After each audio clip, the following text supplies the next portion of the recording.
Hello. Before we begin, we wish to recognize that the New Mexico Museum of Art sits on unceded ancestral Tiwa land, specifically Agua Preguegue, now present-day Santa Fe. Even though the Tiwa land is no longer the thriving Pueblo village it once was, their descendants, the modern-day Tiwa people, still exist and live in Santa Fe and the local pueblos of Nambe, Poaque, San Ildefonso, Okeawengue, Santa Clara, and Tesuque. Remembering and honoring place is one of the fundamental aspects of modern day Pueblo people. This is done through ceremonial dance, arts, oral tradition, and blood memory. The places we honor include the living spirit of Ogo Puagwe, as well as those who came before and who remain present today. Welcome. I'm Rebecca Aubin. I'm the head of education at the New Mexico Museum of Art. And I proudly introduce Mary Scully, head of curatorial and curator of contemporary art, and Cara Romero, artist and currently in the Alcoves exhibition at the New Mexico Museum of Art. Thank you so much, Rebecca. And I want to thank everybody for joining us today, especially Cara Romero. It is both an honor and a pleasure to welcome and introduce Cara for today's virtual program.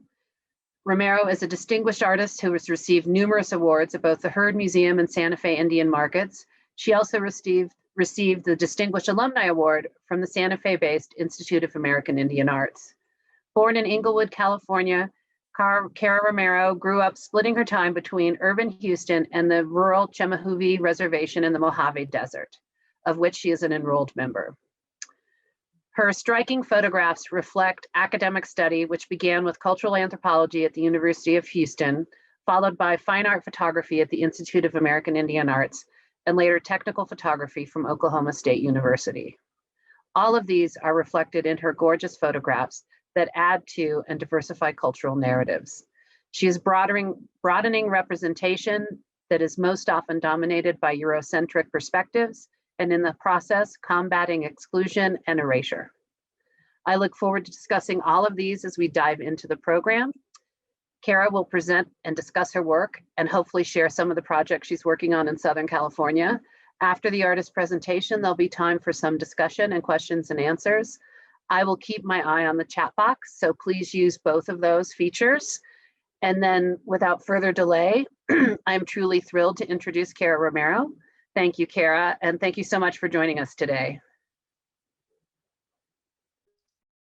Thank you so much, Mary and Rebecca. My name is Cara Romero, and I'm an enrolled citizen of the Chemehuevi Indian tribe of Southern California. I'm also a mother and an artist.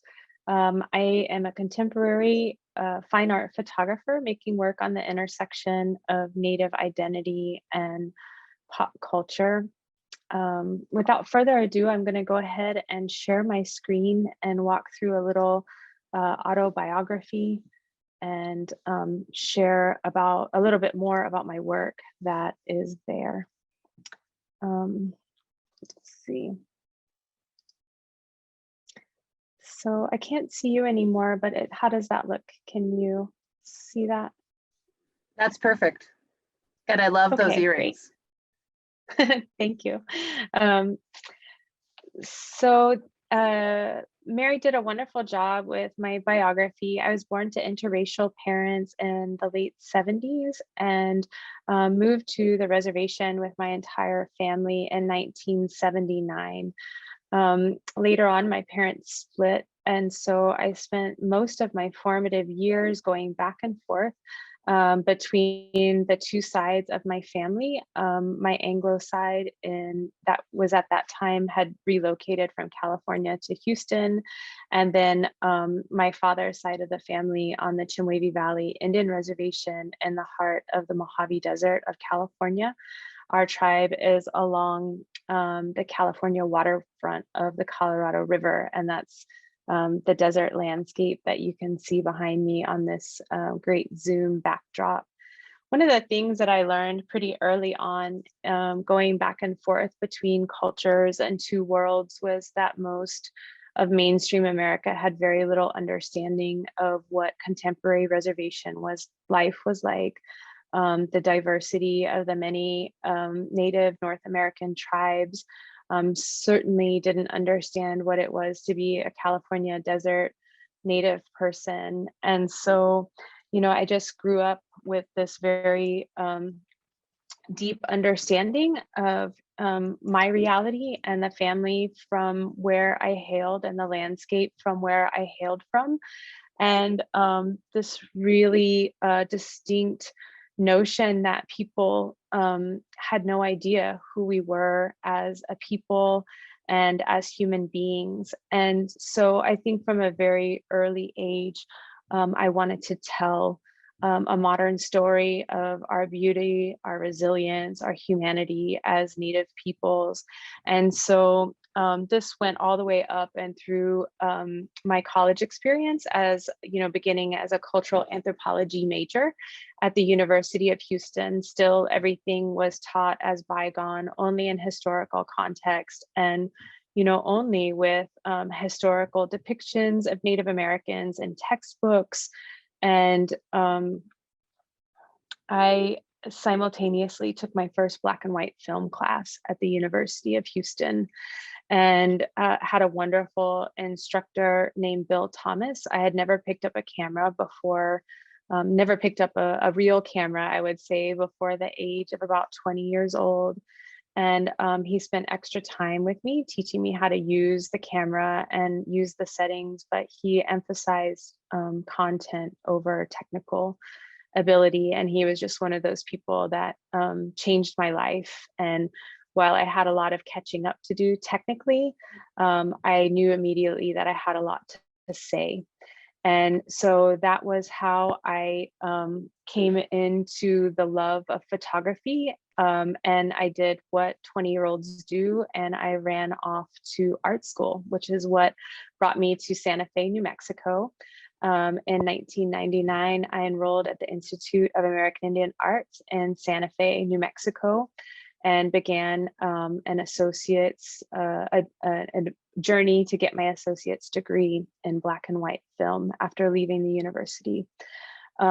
I was telling Mary earlier that I was just right at the crux, the transition of the photography industry. So we were in the fine art part of photography in 1999, and then into the early aughts.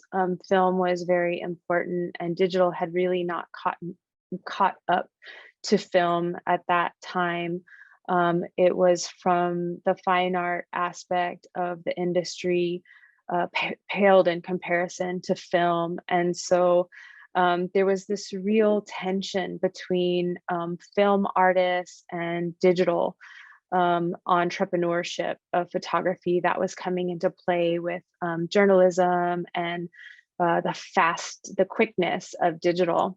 And so I found myself a little bit disillusioned after I finished school, not understanding exactly, you know, how I was going to do this, just making silver gelatin work. And so I actually decided, I made a really difficult decision at the time to go back to school and attain a degree in photography technology from Oklahoma State University. So it was an applied science degree. It was both film, so large format, medium format, but it was also emphasized all the different types of the photography industry. So editorial, commercial, product, executive portraits, sophisticated lighting techniques for all of those different styles of photography. And then, of course, digital and Photoshop and photo illustration. And most of that work, most of that course of study was about how they were going to produce commercial photographers out of the program. And so just to share a little bit of my background, I think it's really those two journeys for totally different types of photography that ended up kind of combining and lending themselves to my voice that emerges with my style of photography today. So today I wanted to spend a little bit of time going through the show that's up at the Alcoves at the New Mexico Museum of Fine Art. I'm so honored to be in my very first Alcove show there in downtown Santa Fe. And I had a wonderful time with Mary picking out the work that would go into this show. And she and I were very interested in highlighting the cultural landscape from where I'm from. So I do live there in Santa Fe and am married to Diego Romero, who is Cochiti Pueblo from just south of Santa Fe and a world-renowned artist in his own right. And I still consider home the Mojave Desert. So the cultural landscape is something that definitely emerges in my work as a common theme. And this idea of cultural landscape is really about Indigenous worldview of the place from which you emerge. And this idea of how, as Native people, we are truly inseparable from our landscape. These ideas of reciprocity, that we belong to the landscape, and really rejecting these ideas of landscape as property, but more focusing on our original instructions of belonging to the landscape and respecting the landscape and understanding that we're all part of this ecosystem, and that is our responsibility as Native peoples to protect those landscapes from where we emerge. Chemehuevis are known for our fine art basket weaving, some of the very finest in the Great Basin basket weavers. And so I, like many artists from my community, grew up learning these sophisticated indigenous science techniques of gathering basket materials and weaving baskets. And we're known for the 3-rod form of baskets wrapped with white willow, sometimes called river willow, and devil's claw to make the dark design. This idea of indigenous science is something that is still, incredibly important to me as an artist, even though I'm working in a different medium. These sophisticated sciences are really indicative of the health of our ecosystems. And so we look to guide the health of our communities and our culture and our language through our traditional art forms. And that's something true, that's very true for many of our communities that emerge from all kinds of different bioregions. So we're concentrating on the Mojave Desert, and this is the first image that does appear in the show at the New Mexico Museum of Fine Art, and this one is called For the Cahuilla Boys. So this is a time of evening, right at sunset, the beginning, or dusk, if you will, when the Southern California singers begin to sing together. And I'll go to this image called Puja. We're known for bird singing in Southern California, and Chemehuevis are also known for our salt songs, and they sing them with this gourd rattle, and both the male and female sing together. But bird songs specifically are social songs, and they're sung intertribally. So it's very unique to Southern California that we sing these songs, and we share them intertribally. So this image is taken very near, very specifically where my family is from, right on the border of California and Nevada, very near Nipton, California, and Searchlight, Nevada, is where my family is from. And this was taken right at sunset. It is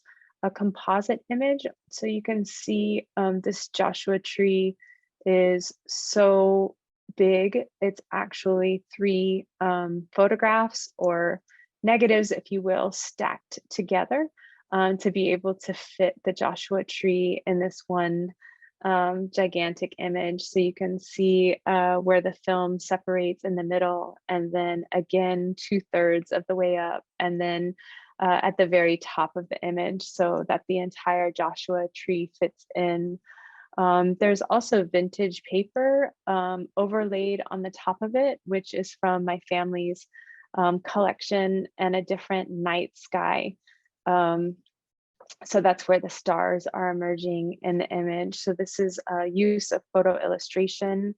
The silhouette is completely done in camera, and then the different textures that you're seeing. This one is an outlier to some of my work. It is very introspective, so I was pleased that Mary chose it, and a few people have collected this piece over time. That always surprises me as well, the more introspective work. I am known more for my work with human beings, and so I was touched that this piece did so well with audience reception, and I just have such a love for this landscape. These little boys are from my community. This piece is not in the show, but I did want to just kind of relate that idea of the bird songs of Southern California and a little bit more about where I'm from. And back to this idea of how we are inseparable from the landscape.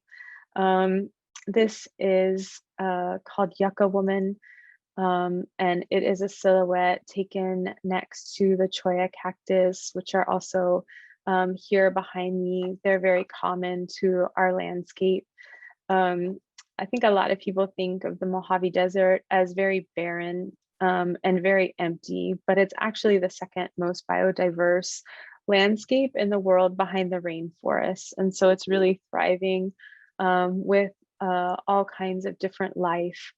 Many of my pieces that come from the landscape that I'm from also carry with them sentimental ideas of our mythos or our oral histories that have come along with us through the years. So Yucca Woman is, I guess I would say, like a demigoddess of our early stories, our fabled stories. And like fables, they teach us our ways to live in relation with each other and with the landscape.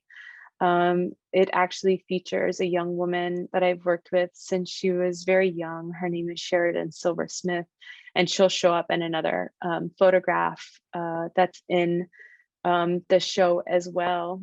I do typically work with my friends and family on different stories that we like to tell. I would say that the use of the silhouette and the repeated pattern against the sunset sky kind of gives this image, that feeling of how our spirit beings and how all of our stories that come with us are still in the landscape. And so kind of an apparition, if you will, that these people and ideas are very much in existence in our landscape. One of the things that I like to use is, or maybe a term that people are more familiar with, is this idea of magical realism. So when things do look a little bit otherworldly, it's this idea of indigenous worldview of the supernatural happening in everyday life, or what outside cultures consider supernatural, but ways in which we experience the world around us.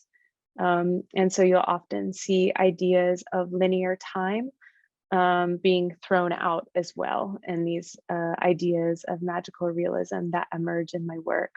So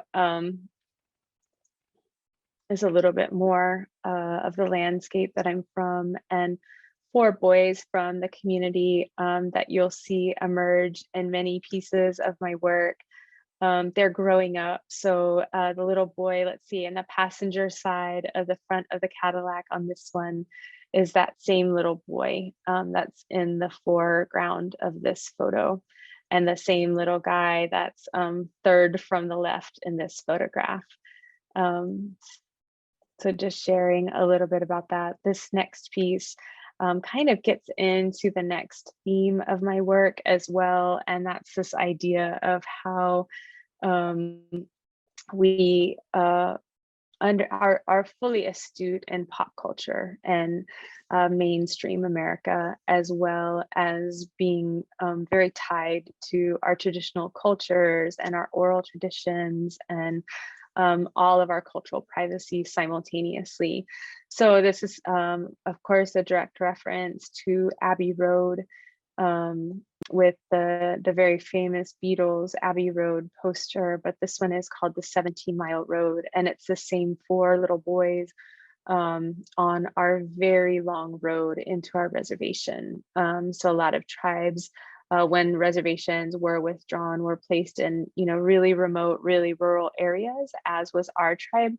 And so this is a very iconic road to our community. Everybody from our community knows that this is the 17-mile road, and this piece was produced and both as part of the Desert X Biennial, as well as with the PBS Craft in America episode that Diego and I were a part of, called Identity. So you could Google that and see the behind the scenes and making of this particular image.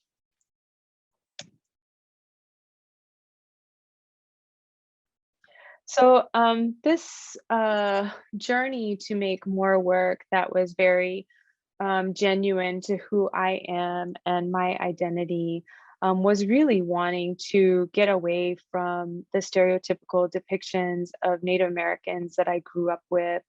And while I love Curtis images, they captured the world's imagination so much that people never really got past them. And so they became this documentation of the vanishing race. And that was really, even up to 20 years ago when I started in photography, what the genre of Native American photography was still very much defined by. And so as I, started out in photography, I would say a lot of us 20 years ago were emulating Curtis, and we were making black and white images that were sepia toned. They were figurative landscapes. We extracted anything modern from the context of the photograph, kind of reinforcing this idea that we were mythical people from the past. And as I matured and became an artist that was very interested in examining truth and identity and in community, I really wanted to tell a different story. And so you can see that in some ways, this is called TV Indians, is a response to Edward Curtis. So it is still a figurative landscape in traditional regalia in a New Mexico landscape. But instead of taking out anything of modern context, it's placed in there very purposefully to reinforce the modernity of our community. And then this one, of course, has a whole another level of sociopolitical commentary about how we're portrayed in the media. And you can see from how we've been portrayed in the media over the last 75 years, the stark contrast between what we actually look like. So it becomes also very humorous, and people sometimes enjoy knowing what are on the TVs. So very quickly, there's Billy Jack, there's Little Big Man, there's Iron Eyes Cody, who was not even Native American, Dances with Wolves, Thunderheart, Tonto and Lone Ranger, Smoke Signals, the raising of the flag at Iwo Jima, the occupation of Alcatraz, and the detonation of the bomb there in New Mexico. And so this has been such a wonderful theme for me to work with as an artist, because instead of photography being used as a weapon, as an exploitive weapon against our community, always wanting to seek insight into our cultural privacy, it's become a way to really assert to outside communities that we're fully, aware of biblical stories and of pop culture, and that we're every bit as Indigenous as we ever were while we thrive in both worlds. And I find those stories much more also well received within my own community. So I would say I make artwork for my own community first. And in keeping that conversation very truthful with my peers and with my own Native community, the stories become more genuine and more thoughtful. This one also belongs to the permanent collection at the New Mexico Museum of Fine Art, and that is Coyote in the middle, our beloved trickster, who often shows up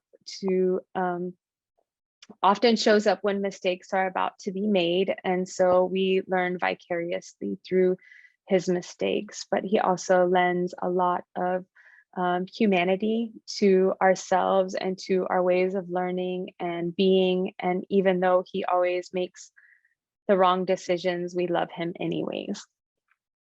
And finally, as my last theme that emerges in my work is this idea of a woman being behind the camera, a Native woman. And I come from a tribe that has both a great amount of gender equity, as well as a lot of female leadership and strength. Our creation story, our creator is female. And so all that to say, I really love to show the power and the strength of Native women. And that is just something that I've found really sings through, my way of working. This is Sheridan again, that was earlier portrayed as Yucca Woman. And this is taken in a sacred area of white clay on my reservation. And so again, this inseparableness from our landscape and in our traditional dress of Southern California in the bark skirt. Tie is also a piece in the show at the New Mexico Museum of Fine Art Alcoves show. And this was a very special piece to me that was created about the young woman that it portrays. Most of these are named after the women that they portray, giving them agency. So, and also giving the viewer insight that this one is called Sheridan because it's about Sheridan. This one is very much about Ty. And just quickly, a few really things to think about when you're seeing this image is this is, from a classically trained photographic perspective, nothing done in Photoshop. So that is an antique Navajo blanket placed behind her and lit. I borrowed it from Shiprock Gallery there on the plaza. They were kind enough. I think it's circa 1920. And this is Ty in the front, lit very beautifully. Leah Mata, a dear friend of mine and a celebrated regalia maker of Southern California, her and I strung the hundreds of olivella shells that we draped around Ty's neck as an homage to white shell woman of Dene culture, and also reinvigorating this idea of pre-colonial trade routes between the peoples of Southern California into the desert and into the Southwest, which of course, how they got their shells. And then finally, just wanted to share that I'm here in the center of creation in Southern California. Many of our tribes believe that we emerge from the place of the ocean, which is Los Angeles. And I am working on a public art series here in LA to bring visibility to the tribes of Southern California. I'll have some billboards go up at the beginning of August, and I'll be bringing back a new series of work that emerges from this landscape and these beautiful peoples of Southern California and the many stories that they have to share. So with that, I'll stop sharing and open it up. I hope I did okay on time. Oh, you're muted, Mary. Sorry. Sorry about that. I was just saying you were amazing. You covered everything so comprehensively, and it was so nice to see some of those new images. So some of is the new work all going to be black and white? No, and I really, I don't decide on the color until the very end. And that one that I showed may end up in color as well. It's an absolutely stunning sunset. I just wanted to share a sneak preview. So I went ahead and edited it quickly. I can never say that Well, word. I appreciate the sneak peek. And the TV Indians, which is in our exhibition, is the first time you've shown that in color as well, I believe. Yes. Yes. So that's great. I mean, I'm so overwhelmed, I almost don't know what to talk about, which is, people who know me know that's really quite unusual. But I do think it was interesting that you talked about the one piece being a composite image, the last piece, a tie that you talked about being a very pretty straight commercial, not commercial, but just pretty straight photography. The technical and your technical facility is so important that I think that maybe that's some of the reasons the images, I don't know.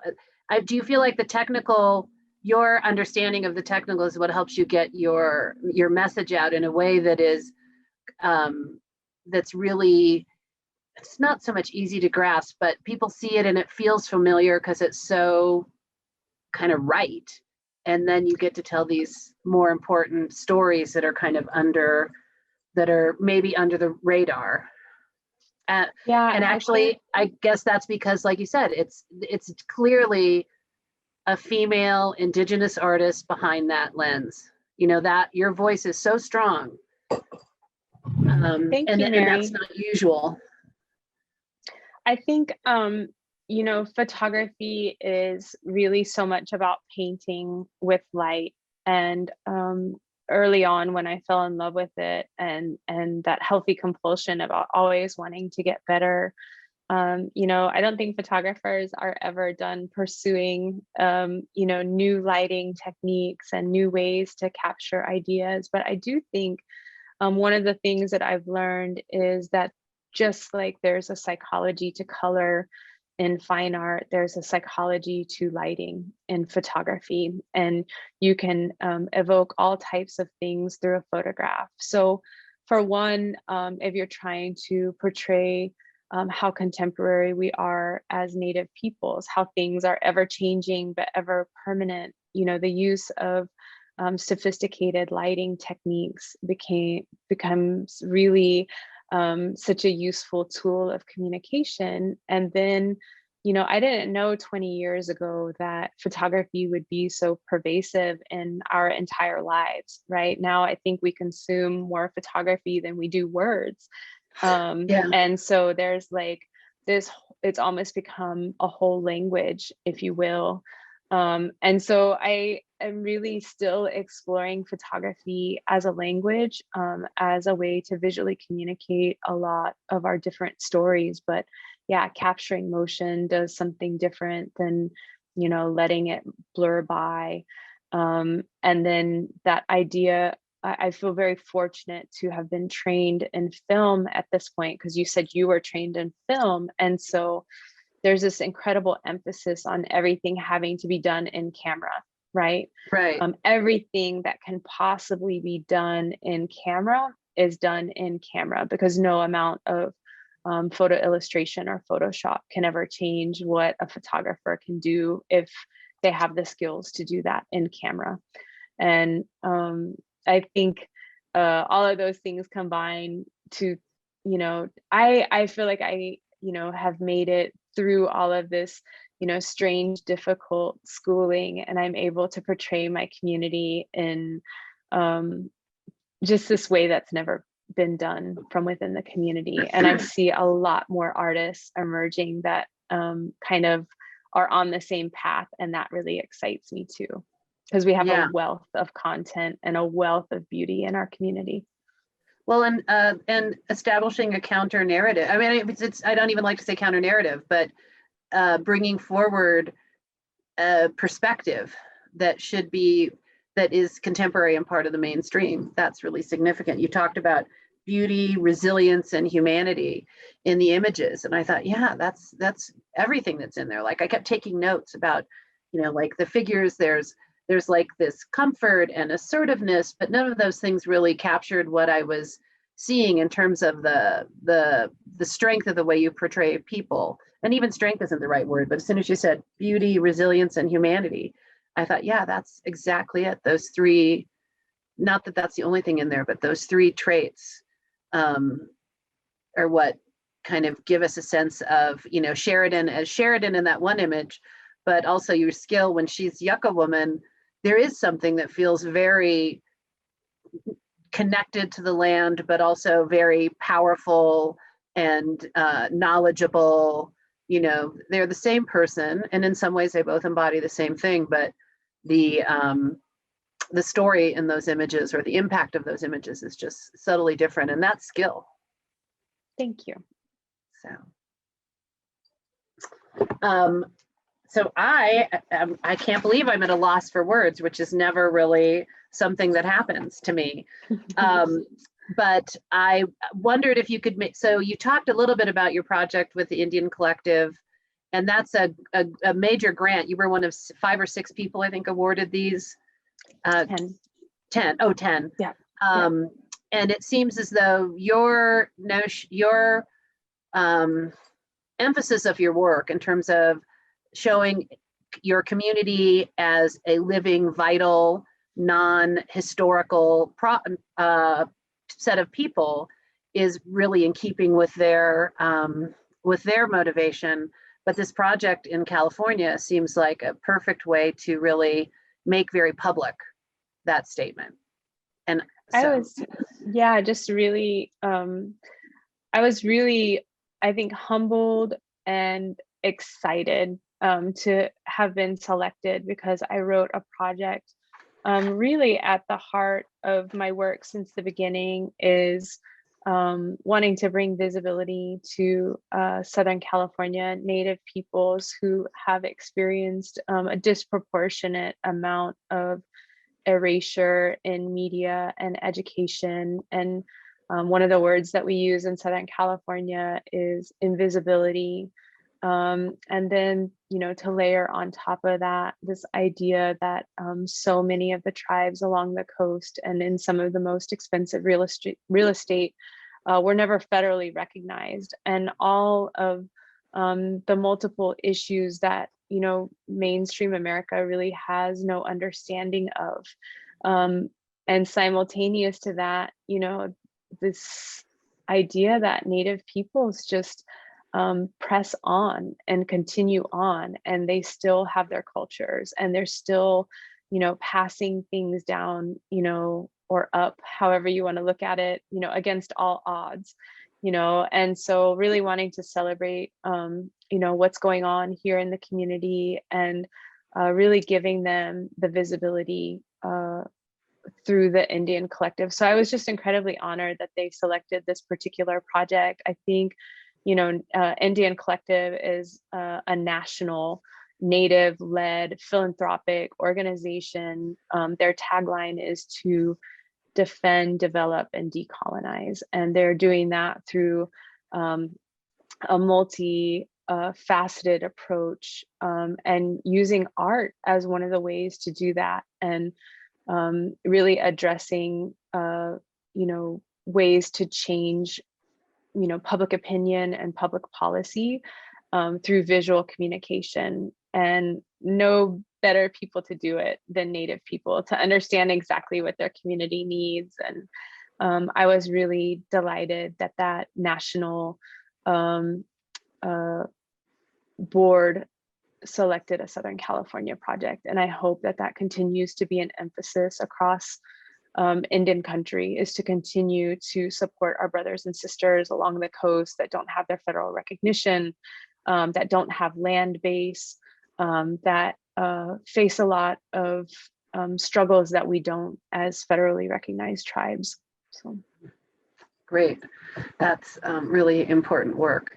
I want to go back to something that you had said earlier about how we see so many more images now almost than we see words. So it's kind of how we soak things in and how people learn. But also the idea of starting in film, and we're bombarded by so many images because I can keep 600 of them on my phone. I can shoot 10 in a second on my phone or whatever. But I wonder if maybe some of the combination of training with a camera where you have to spend time and you compose within the camera, combined with some of the more digital stuff, digital training in terms of what you could do afterwards. Do you think it's kind of do you think that time spent originally using more traditional materials, it informs your work at all? Because it feels like it's so thoughtfully composed, and yeah, you could manipulate all of it, but it wouldn't be the same if it was all illustration. Yeah, I think for me it's really critical that so much of it is captured in camera, and for me the use of photo illustration has just kind of become a liberator in some ways. And I didn't see that coming when I first started utilizing it, but it really just became a way to accentuate the storytelling, if you will. So like if I were to go back to some of the pieces that you're probably instantly familiar with, I would say, Coyote Tales #1, I added in the stars into that sky. I think it was like a smoky sky, or it was overcast that day.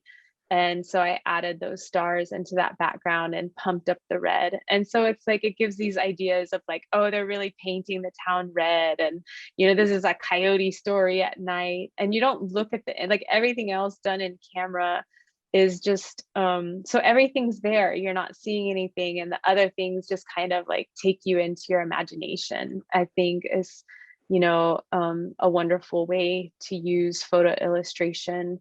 I think there's no fooling the audience. And so it just kind of stands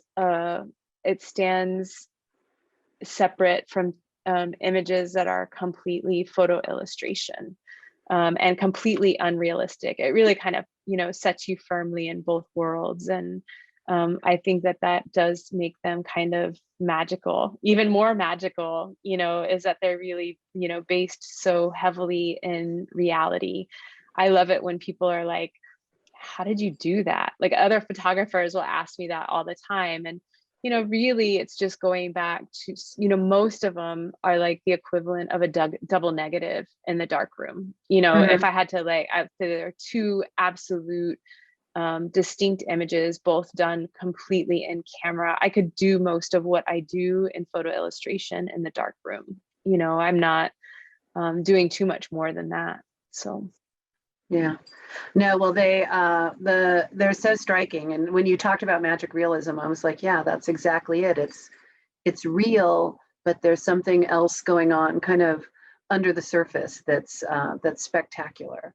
And I feel like your family should be very comfortable now with that you're having gone back to school again for technical photography, because clearly it's expanded your voice, and it's such an important voice and such an important perspective that it's valued as I personally value it as a woman, and then I personally value it as part of a society where I get to see an alternative, and it's not even, I get to see a narrative that's not the same perspective. It's not European white male standard history. It's reality.